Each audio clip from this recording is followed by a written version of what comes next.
Et pour rendre hommage à Ouad Yahalomi, qui était franco-israélien, on le rappelle, une cérémonie a été organisée ce soir à Paris. On y retrouve notre correspondante Anna Papiashvili. Bonsoir Anna, la cérémonie a été organisée au Centre européen du judaïsme dans le 17e arrondissement.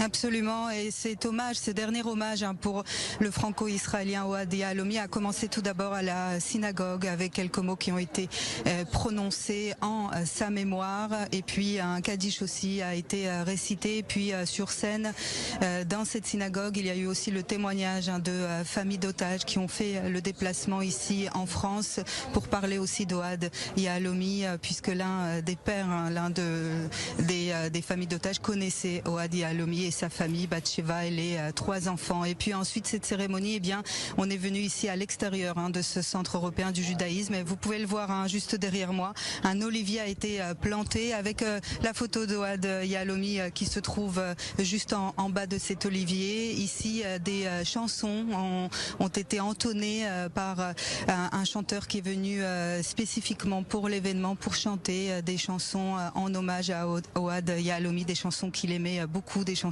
israéliennes. Et puis pourquoi cet olivier aussi? Parce que c'était l'arbre préféré d'Ouad Yahalomi, cet otage franco-israélien assassiné par le Hamas. Alors cet événement était organisé, c'était à l'appel de 3 associations, Netzar, je trouve également la branche francophone du Forum des familles d'otages. On connaît bien cette place des otages à Tel Aviv, et il y a aussi une branche ici.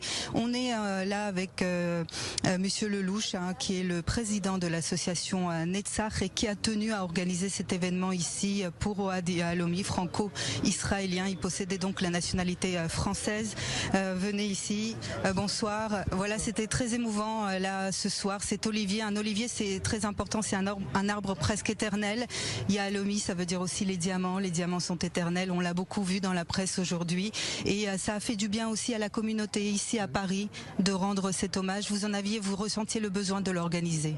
Oui, bien sûr. Dès qu'on a su malheureusement qu'il était décédé, on est assez proche de la famille de Ouad Yahalomi, sa femme et ses enfants qui étaient venus à Paris au mois de décembre. Donc c'était évident pour nous. Et avec le Forum des familles des otages et The Truth, nous avons organisé cette cérémonie très émouvante ici à Paris.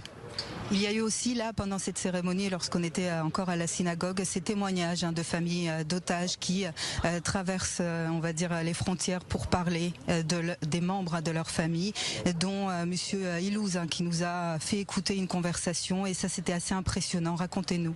Oui, Michel Ilouz, qui est le père de Guy Ilouz, était avec nous, et il nous a fait écouter la dernière conversation qu'il a eue avec son fils, qui a appelé Mada, et Mada l'a mis en conversation avec lui, et on entend les tirs qui sont tirés sur Guy, et il nous a raconté comment s'est passée cette conversation, et il nous a même raconté malheureusement le dénouement de cette histoire, puisque c'est lui-même qui l'a annoncé, que son fils était mort à Gaza, et que c'était des otages qui étaient à côté de lui qui lui avaient raconté cela.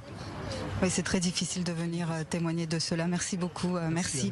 Et puis dans cette conversation aussi, Sandy, on entend les derniers mots qui sont je vous aime, des mots d'amour qui sont envoyés à ces familles d'otages, et c'est ce qu'on espère aussi ici à Paris, c'est envoyer beaucoup de réconfort à tous les familles d'otages, à la famille évidemment de Ouad Yahalomi avec cet olivier, son arbre préféré, et puis aussi c'était un homme de la nature qui venait du kibbutz Niroz, qui travaillait aussi au sein d'entreprises qui s'occupaient des forêt. Donc c'est un dernier hommage, un bel hommage émouvant ici qui lui est rendu donc à Paris pour Ouad Yahalomi. Merci beaucoup Anna Papiashvili d'avoir assisté pour nous à cette cérémonie en hommage à Ouad Yahalomi, un franco-israélien, je le rappelle, qui a été tué pendant sa captivité dans la bande de Gaza. Merci Anna.